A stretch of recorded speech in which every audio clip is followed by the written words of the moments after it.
Hello, my friends, and welcome back to the channel. I know it's been so long since we have actually posted anything to YouTube, and I do apologize about that. However, going forward, we are going to attempt to start having a new bi-weekly video every other Friday, starting today. So if you are not subscribed, then feel free to jump on there, and then you can get notified every time that we post, and that'd be great. We'd always appreciate that. And if this is your first video here, your first time here, and you don't know me, my name is Jacob Vance Hardesty. I'm the editor-in-chief of this group, the Phantom Correspondents. We talk all about comics, movies, video games, a little bit of everything. We're a multimedia group, so we're on YouTube, we're on Twitch, on streaming. We do our podcast on Spotify and iTunes. And yeah, and then of course we also have our own website where we post articles, and yeah, we'd love to see y'all on there. And if you guys want to support us, we greatly appreciate it. But moving forward, we're talking about today's video. Today we're talking about Matt Reeves' The Batman, which is coming out in right at 2 weeks from now. And we're actually going to be seeing it a little bit sooner because we were lucky enough to get the advanced IMAX screenings tickets. So we'll be going on March 1st to see it, and we're actually pretty excited for it. At least I am, and I think my brother and sister are too. I think they're both a little bit more apprehensive than I am about it, but let's talk about it. That's because if you have followed any of our videos, any of our posts before, our thoughts on the DCEU have been well known across all platforms of the Phantom Correspondents. So the question today is, why have I not only lightened up, but can even say that I'm excited for the Batman? Well, let's get into it. Now, when Robert Pattinson was first announced, I was really unaffected, honestly. I knew Pattinson had more in him as an actor than what Twilight had allowed, but that's the thing, is that the actor has rarely been the issue for me with previous DC films. Most of the actors before him have brought a certain gravitas to the role, and I knew that Pattinson would be no different, but I still worried that they would focus more on how brutal of a fighter he is, without focusing on how intelligent he is, and more importantly, how powerful of a force for good he can be in Gotham. Then the first trailer came out, and this was one of the main scenes. The hell are you supposed to be?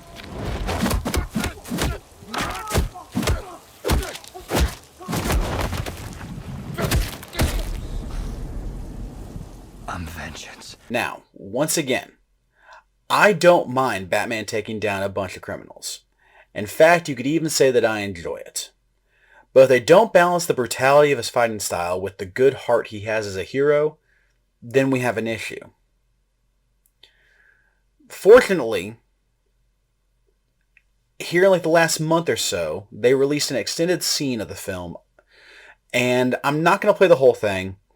If you want to look at the whole thing, then just type in the Batman funeral scene. It's like a 3-minute scene from the film, and it doesn't really spoil anything for you. I have no context for the actual scene, but there's a very specific minute that you need to see to understand why I'm excited for this film.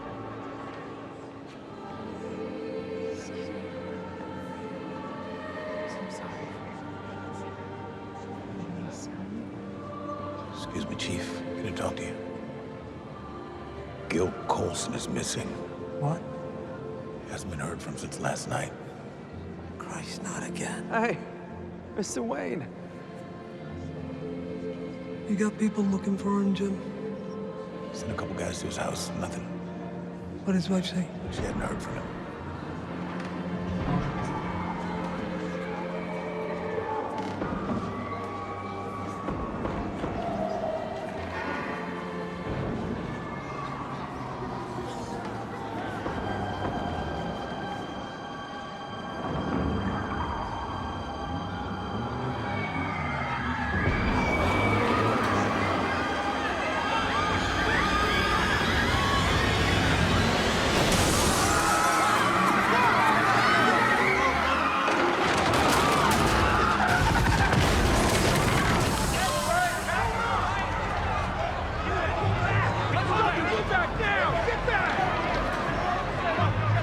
So like I said, we have no real context for the rest of that scene, except that Bruce Wayne sees a young boy who just lost his father and can clearly empathize with him, having lost his parents himself.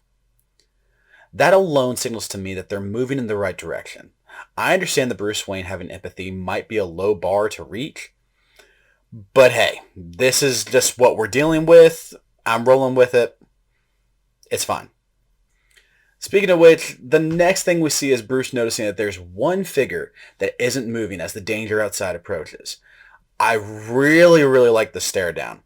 It's shot really well. The light on the Riddler makes him look really foreboding, because at this point he knows he's in control. And also, this kind of solidifies that he knows who Batman is, which is kind of crazy, but I'm here for it. Then, the most important scene. We see Bruce immediately go to save the boy and get him out of the way of the car crashing through the church. Once again, saving a child is a low bar, and yes, we saw it in the opening of Batman vs. Superman, but there's just something about the way this entire scene really comes together, between the fact that the first thing he notices is the Riddler standing up there. He notices him out of the rest of the crowd. He was looking out for the boy. He seems to be the Batman that we want to see in a lot of ways, at least in this scene. And that kind of gives me a genuine hope for this film. Taking everything that we know from both that scene, the trailers, and the interviews, where Pattinson he said some weird things, I will readily admit that. However, he's also made the statement that he's lied in a lot of interviews just to mess with people, which I can see that. But one thing that has been pretty consistent, and I feel like is actually true with what he is saying that he's doing, is that he is basing Bruce Wayne not as the philanthropist playboy that we're kind of used to in certain iterations of the character, but instead he says he's playing him more like he's like a reclusive rock star. He says even similar to like Kurt Cobain, which I kind of hated at first. I will readily admit that.